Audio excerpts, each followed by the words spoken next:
When the yogi regularly practices in this way, in a short time his heart becomes fixed and free from disturbance, like a fire without flames or smoke. Purport by His Divine Grace Srila A.C. Bhaktivedanta Swami Srila Prabhupada. Nirvana means the cessation of all material desires. Sometimes desirelessness is understood to imply an end to the workings of the mind, but this is not possible. The living entity has senses, and if the senses stop working, the living entity would no longer be a living entity. He would be exactly like stone or wood. This is not possible. Because he is living, he is nitya and chaitana, eternally sentient. For those who are not very advanced, the practice of yoga is recommended in order to stop the mind from being agitated by material desires. But if one fixes his mind on the lotus feet of Krishna, his mind naturally becomes peaceful very soon. This peace is described in the Bhagavad Gita 5.29. Bhaktaram yagyatapasam savaloka maheswaram surita savabhutanam gatvamam santimrishti.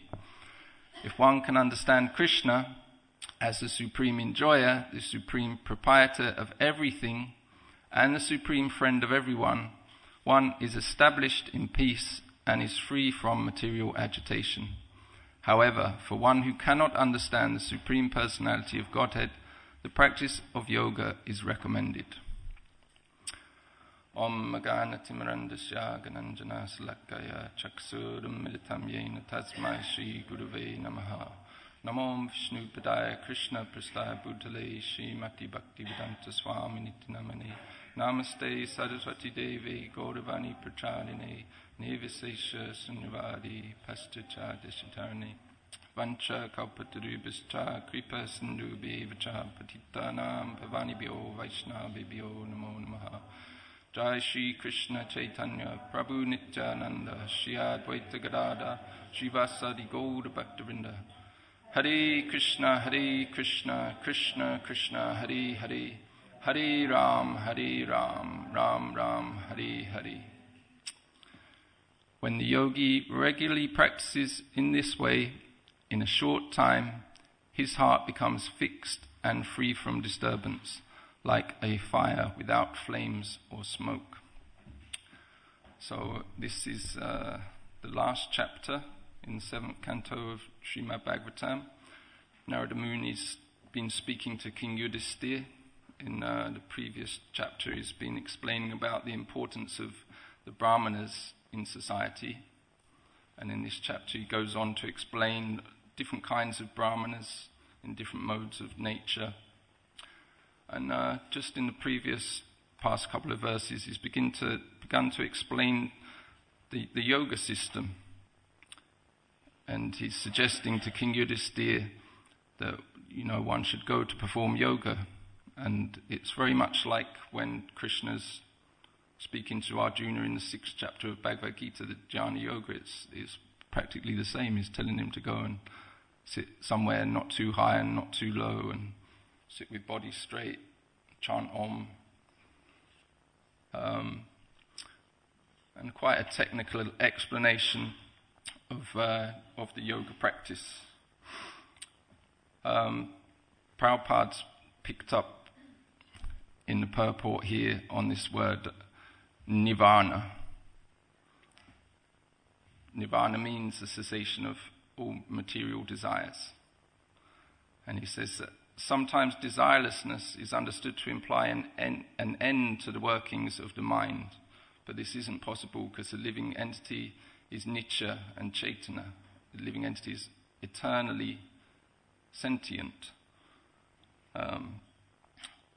So, therefore, the yoga practice is advised as something that can keep the mind, keep the senses out of trouble.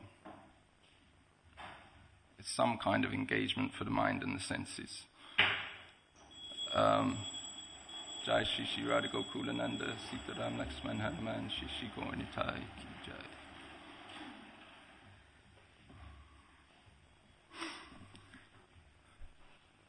However, as always, Srila Prabhupada in his purport is pointing towards that better than this system of Ashtanga yoga is the practice of Bhakti yoga. Because in Bhakti yoga, the senses are given some higher engagement. We all know this, Rishikesha, Sevanam Bhakti Uchate. The Bhakti means engaging the senses in the service of the master of the senses.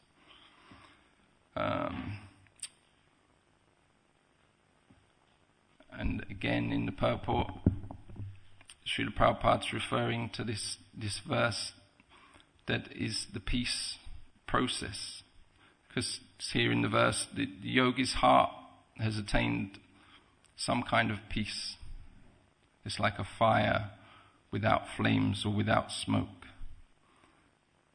Prabhupada's referring to that verse known as the peace formula in the Bhagavad Gita, Bhaktaram Yakita Pasam, understanding Krishna as the supreme enjoyer, the supreme proprietor, and the supreme friend. Because what happens when we begin to understand these things, Krishna is the supreme enjoyer, then we no longer think of ourselves that we're the supreme enjoyer, that we're the ones that can enjoy everything. It becomes turned around. Krishna's the supreme proprietor. So, again, we give up thinking that we are the controller, we are the enjoyer. And Krishna's the supreme friend. So in that peace formula, just that thought of thinking, Krishna's our supreme friend. What a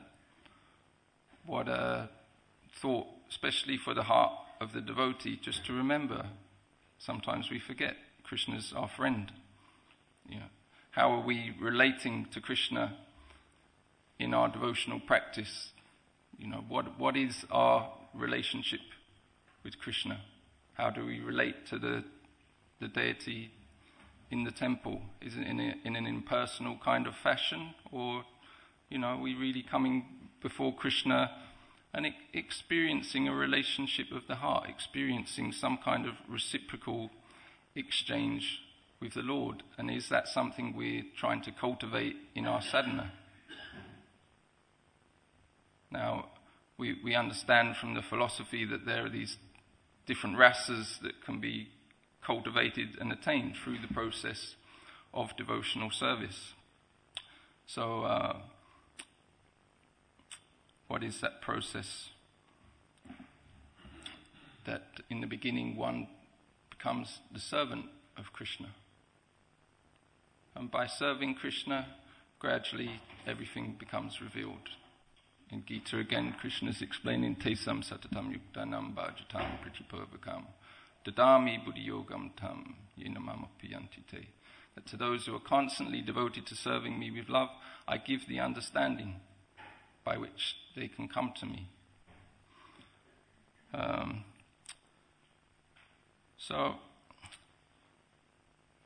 like this, remembering Krishna as our ever well-wishing friend. But sometimes we may feel that Krishna is actually far away from us. We might not experience that, or we may have the desire, but what in reality are we experiencing in our relationship with Krishna? When we come to take darshan, is Krishna reciprocating with us?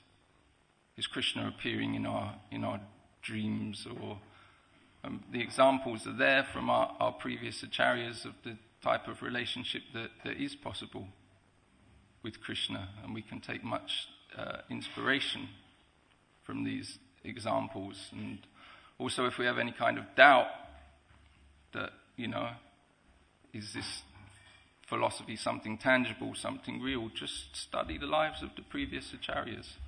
And even in the more recent past, I was just reading the beautiful book by Madhavananda about the life and teachings of Gaur Govinda Swami, when good fortune arises. And amazing life story, and amazing Vaishnav. And there's much in there about the kind of personal dealings and reciprocations that Gaur Govinda Swami had with his own personal deity, Gopalji. I don't know if any of you read that book also. It's a beautiful book, and it's just incredible to see the relationship between the Lord and his devotee. There's one bit particularly struck me, because when Gaur Govinda Swami grew up, he was living in a village, and his village deity was Gopalji, and he was, practically like a Shakti Vaishavatar. Reading his story, you can see he's a very elevated devotee since birth. So he was seeking out a guru like Srila Prabhupada, someone who was teaching the teachings of Lord Chaitanya. He was seeking him out, and he surrendered to Prabhupada and followed Prabhupada's instructions and built a temple in Bhubaneswar. And when he was there, then eventually they got some deities made to perform this worship, Radha Gopinath, I believe. Then one night, Gaur Govinda Swami was sleeping or resting, and his village deity, Gopalji, appeared to him, and he said, "Is this you're worshipping, this Radha Govinda? You think he's as good as me?" So this is Krishna. It's amazing that this is how Krishna manifests in all these different forms, and the relationship is very personal and very reciprocal. And the story goes on to explain how after Gopalji had appeared to him, he went back to the pujari that's looking after Gopalji, and then appeared to him the same night and told him, "Okay, you make the arrangement to hand me over to Gaur Govinda Swami." Because before then, there'd been some talk around it, but he could never actually do it. They were so attached to this deity, they couldn't hand it over. And so the next day, or whenever they discussed, and they said, what time did he come and speak to you? And it's like 2:30. Oh yes, he came to me at 2 o'clock.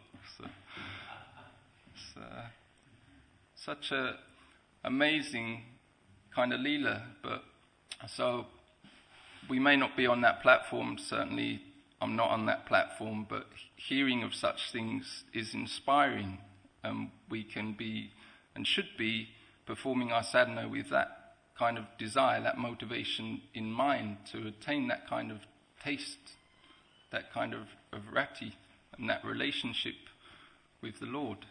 Then our sadhana is a process which is taking us towards that, and we feel motivated in doing our sadhana. It's not just something we're doing to get done.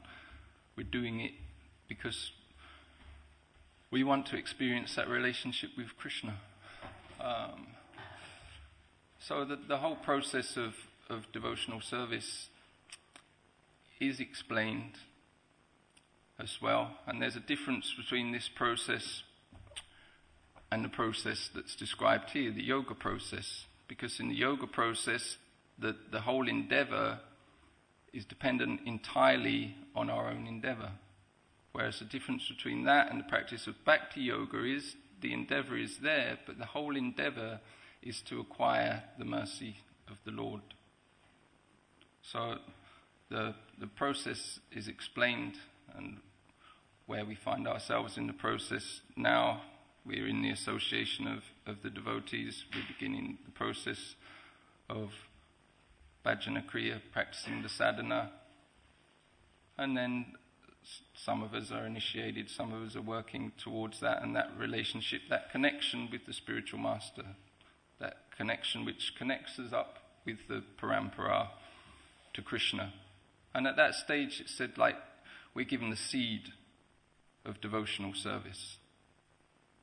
So the process of devotional service is watering that seed and paying careful attention to that watering process, recognizing the value of what we've been given in the seed of devotional service. And then the whole process is like a process of transformation, because a seed is not yet a beautiful flower or a beautiful fruit. It's just so you may look at that, it's nothing much. But the importance is understanding the value and the potential of that seed, if watered and nurtured for, can grow into a beautiful tree that has beautiful flowers and fruits. So the whole process of our sadhana is that careful watering through the hearing and chanting process and moving through the anatta nivritti, weeding out the garden. Now, any gardener can, weed his garden, get it looking quite nice, but it's not only done once. Without paying attention, the weeds begin to sprout up again. So it's constantly paying attention and looking for these weeds. Where are they in our devotional service? And looking for where they are in us, not looking for where they are in other people, which is our tendency. Because otherwise, if we're not paying attention to do this, then actually, whilst we're performing our sadhana, if we're not paying attention to uproot the weeds, then the strength of our chanting is actually watering the weeds. It's also giving strength to those weeds, and those weeds can grow, and if we're not paying attention, they'll strangle the little creeper of devotional service, and our devotional service becomes spoiled. So like that, this analogy of the garden is very nice, just paying careful attention to try and grow a beautiful garden. And as we're growing that creeper, sometimes we can begin to, that's nice. Spend a little time in the garden of the heart with Krishna. As the creeper's growing, this is the whole process. So we've been given that mercy by the spiritual master, been given that seed. Then the spiritual master wants to see what have we done with it? What are we doing with that seed? Did we take good care of it? There's no purpose in constantly going to the Guru, the Vaishnavas, give me mercy, give me mercy. That mercy's already been given. So the spiritual master wants to see, what are you doing with that mercy? And when the spiritual master sees that you're practicing through your endeavour, you're coming up to the platform of the mode of goodness, then there's the question of the creeper developing into something beautiful, nice fruit, a nice flower that can then be offered at the lotus feet of Krishna. Then at this stage comes that attachment, that taste, and we're fixed in our devotional service.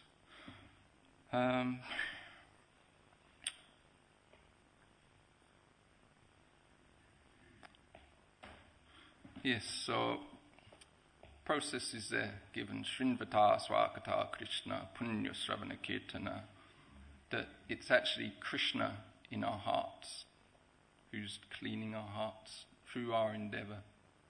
When Krishna sees we've developed that eagerness for hearing and chanting about him, he's the one in our hearts doing the cleaning. Then the rest of those seed verses, Nasta Praeshu Abadeshu Nityam Bhagavata Sevaya Bhagavati Uttama Sloki Bhakti Bhavati Naistiki. By regularly attending and hearing Srimad Bhagavatam and by rendering service to the pure devotee, all that is troublesome in the heart becomes practically destroyed. So this is our process. Just like in today's verse, the yogi's got his process, and his heart has become free from disturbance, like a fire without flames or smoke. So in the process of bhakti, that is how our heart is becoming free from disturbance. Through serving the devotees and developing that taste for hearing and chanting, then engaging in that process. When Krishna sees that, then Krishna himself is cleaning the heart. So it's not ourselves that's doing it.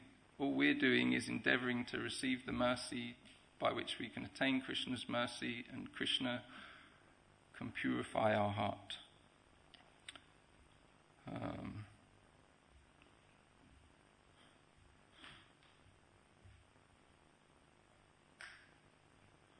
So this stage that's explained in today's verse, this nirvana, this is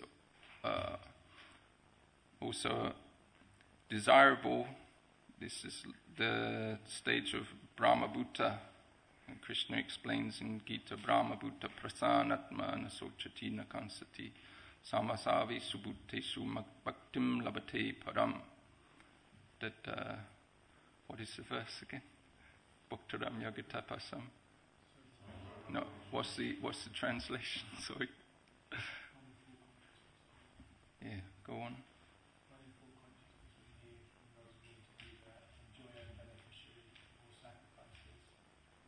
Yeah, okay. So it once comes to the platform of Brahman, and then at this stage, that is when devotional service begins.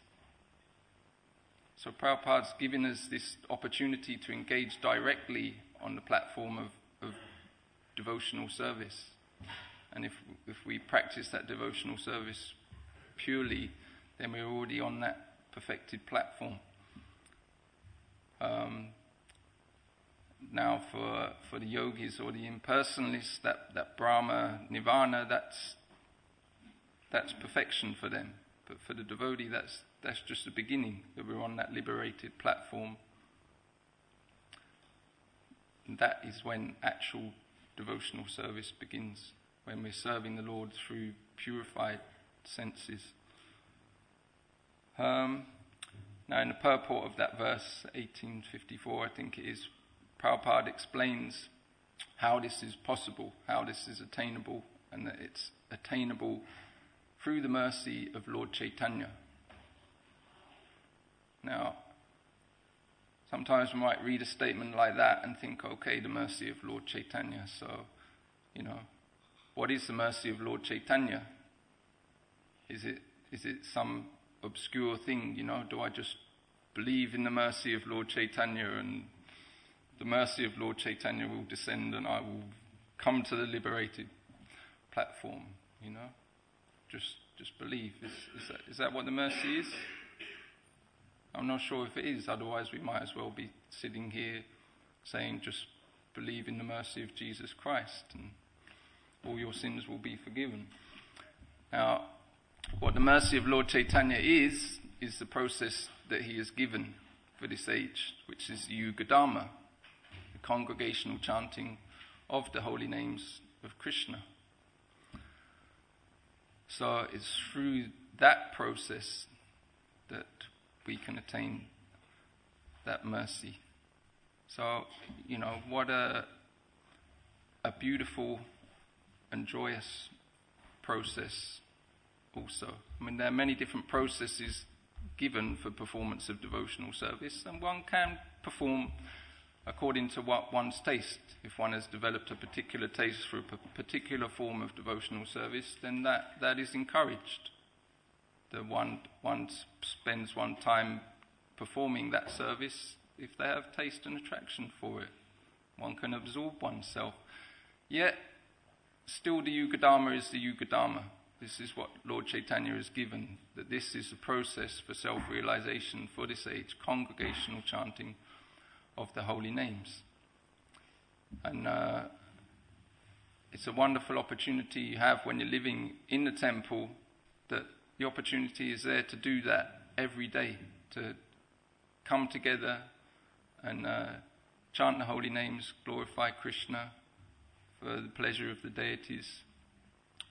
So, if there's one point I'd like to encourage devotees on today, is just to take every advantage of that opportunity whilst you're living in the temple, because there's nothing in terms of the day-to-day practice of our devotional service that is as powerful as when we come together and congregationally chant the holy names. There's nothing that on a day-to-day basis, when we really absorb ourselves in that chanting and dancing, that can really raise the vibration of our consciousness. So when we go out to share Krishna consciousness with others, it's, it has some potent effect. And it's also very joyful. If we're developing proper relationships with each other, it's very joyful when we come together and reciprocate with each other, chanting and dancing, and Krishna sees. Krishna gets to see the devotees chanting and dancing and smiling together. Now, the important thing is to never lose the focus that it's for the pleasure of the deities. It's not primarily for our pleasure. And when that focus, that proper intention is there, that we're performing the kirtan for our purification, for the glorification of Krishna, then the natural consequence is that we receive that pleasure. It's natural, and we, very quickly, even if we're totally unqualified, we get to taste that transcendental taste, that transcendental nectar. So this is a point that we taste this nectar, and then we can distribute that nectar to others also. So sometimes we're not tasting that nectar.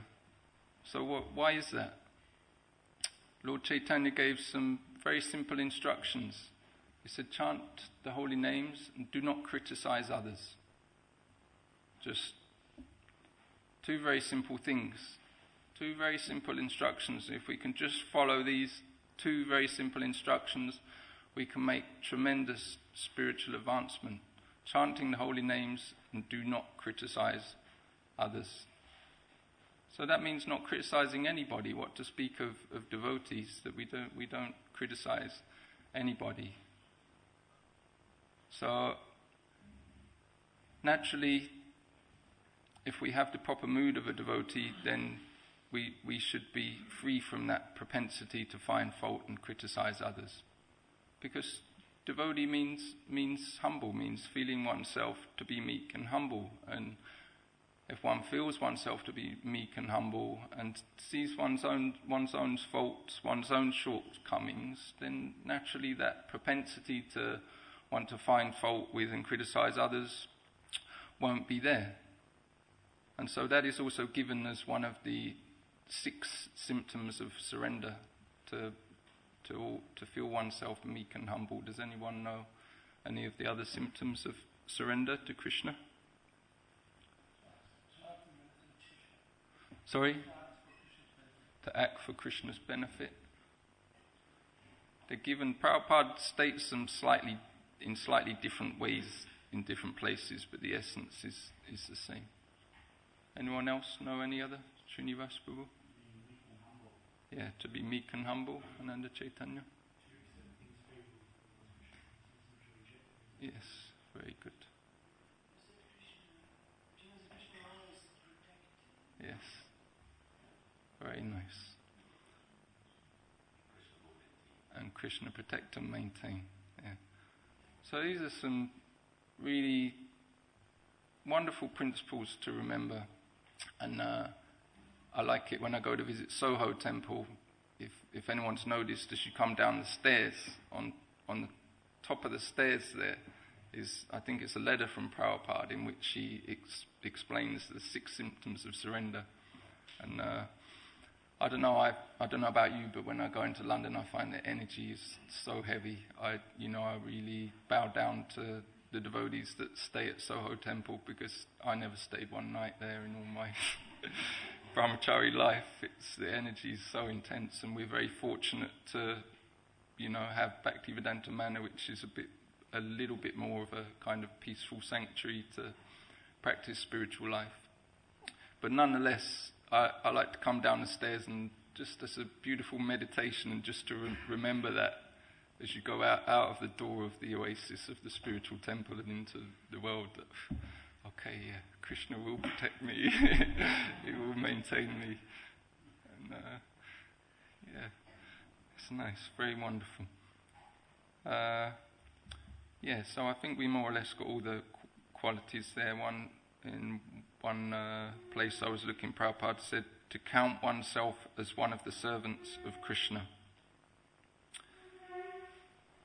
So, what can enhance our devotional service is if we're very much endeavouring to cultivate these virtuous qualities of a devotee. We've heard many times, Trinadapi Sanichina, Tarodapi Suhisnana Amanina Manadina Ketanya Siddhahari Jai Shishi Radhika Kulananda Sitaram Laxman Hanuman Shishi Kornitai Ki Jai.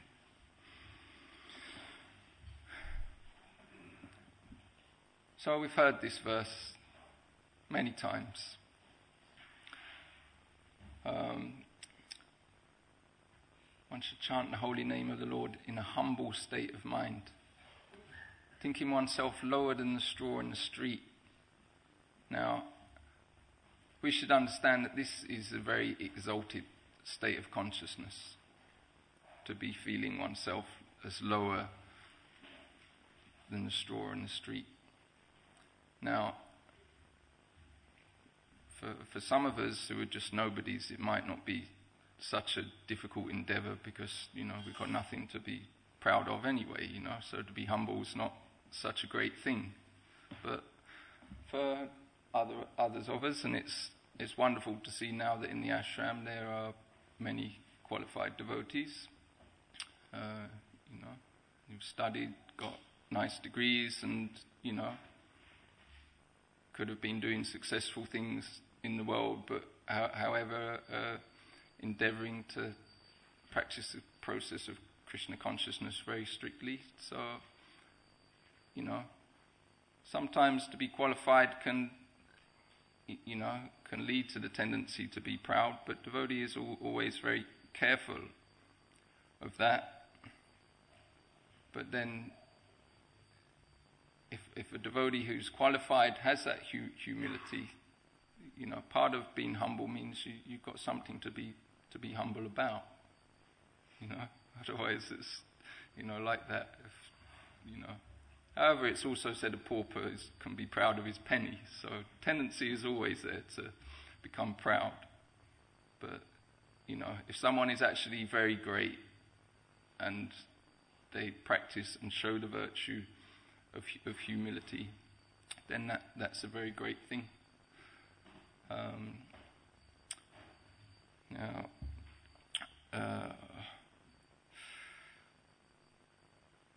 So how to feel oneself humble is by remembering that also, even if we came with nothing into Krishna consciousness, sometimes by practicing the practice of devotional service, we begin to develop some bhakti shakti. Then at that time, tendency is also, to feel, I've got some shakti now. So again, warding,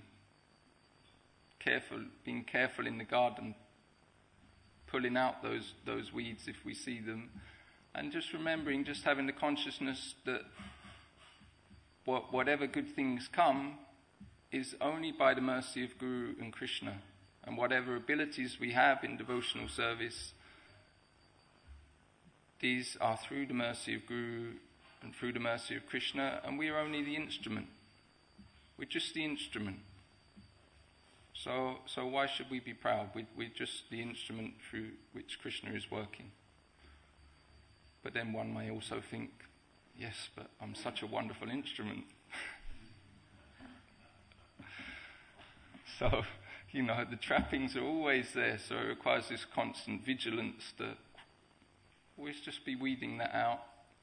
And one thing that can also help with that is to understand, okay, in just the instrument, Krishna is just working through me, Guru is just working through me. But, even if Krishna is working through us, Krishna can work through anybody. Krishna's supremely independent and he can work through anybody.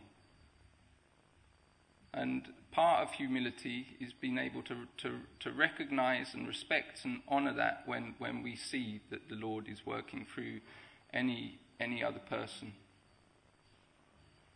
And having that degree of respect and humility will also help forward whatever endeavours we are trying to do in the world to relate Krishna consciousness to other people. Because we're living in a very interesting time in the world at the moment. There is an awakening of consciousness going on. And there are many other people besides devotees that are doing wonderful work to elevate people's consciousness. And Prabhupada doesn't discourage it in the verse here. He says if one cannot understand Krishna, then do the yoga practice. So through yoga, through other, there are other people who are very devotional. They may not be followers of Lord Chaitanya, but they're very devotional. They're cultivating the kind of qualities that makes one dear to the Lord, and the Lord is working through them. And they're having incredible effects on people's hearts and being empowered in wonderful ways. So as devotees we should also be able to appreciate that, and that is part of that humility, part of that culture of respect, which is different from, because again the tendencies sometimes comes to have this kind of spiritual arrogance that we're devotees and we're the best and we've got the highest philosophy. But that kind of attitude isn't going to win over anybody's heart. Now, Srila Prabhupada may have sometimes had that kind of spiritual arrogance around him in his preaching, but we have to understand who Srila Prabhupada is. Srila Prabhupada is the ambassador from the spiritual world. So Prabhupada can do that, but we can't do that.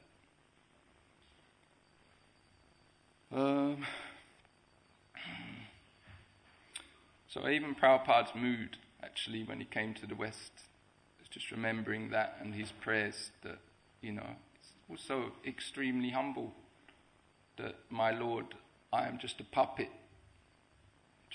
in your hands. And if you come here to make me dance, then make me dance. Lord, make me dance. So this should also be our mood, that just being the puppet of Krishna, and that Krishna makes us dance.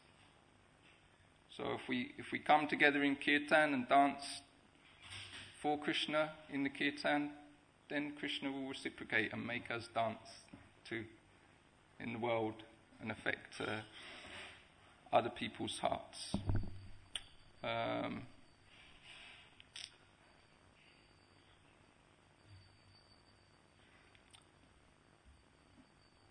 Just a few more minutes. So just on that culture of developing qualities also, along with the humility and the respect, and within the community, developing that kind of mutual love and respect for each other. Because we're putting, and as brahmacharis, we're putting so much focus and endeavour, brahmacharis and brahmacharinis, I'm not forgetting you too, and also householders, all devotees somehow in their consciousness are thinking of ways through which to forward the Krishna consciousness movement and share this with others. That's part of one of the qualities of devotee. But if we do that at the expense of just completely neglecting cultivating relationships with each other, then what in practical terms have we got other than a philosophy to share with other people? If we cannot bring people here and show, what beautiful loving exchanges we share, what a kind of level of love and respect that we have for each other that isn't found elsewhere, that's the thing that will really attract people's hearts and, make them want to stay. So just in that regard, you've probably heard it, but it's a nice story that illustrates the point, is that story of how there was one monastery that was in decline, and all the monks were beginning to lament because, it was just pretty dead in the temple. And the chief abbot went to see their guru, and it was, asking him, what's wrong? Is it have we committed some offence that, our monastery is just in such decline? And the Guru was very wise, and he said, yes, you have committed the offence of ignorance, because you are ignorant that the Messiah is one among you. And the abbot was very surprised by this and went back and shared this to the monks, that the Guru has spoken that the Messiah is one among us. So all the monks began to contemplate, no, he couldn't be one among us, could it? Couldn't be like back to Berthy, he couldn't be the Messiah, but, he could be. And in this way, they began to see each other in a different light and appreciate the good qualities that were there in each other, and really began to respect and honour each other. And through that mutual love and respect and honouring and serving each other, the whole atmosphere in the temple changed.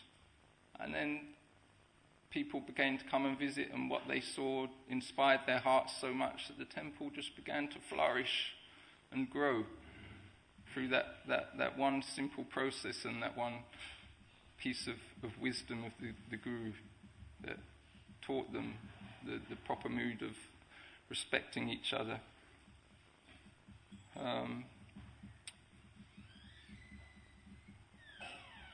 So let's always remember, Prabhupada said that this purity is the force, practicing the process very nicely and just endeavouring these three things: to serve the devotees, chanting the holy names, and trying to become an instrument of the Lord's mercy and compassion in this world. So I'll end here. There's a few minutes if anyone's got any questions or comments for discussion.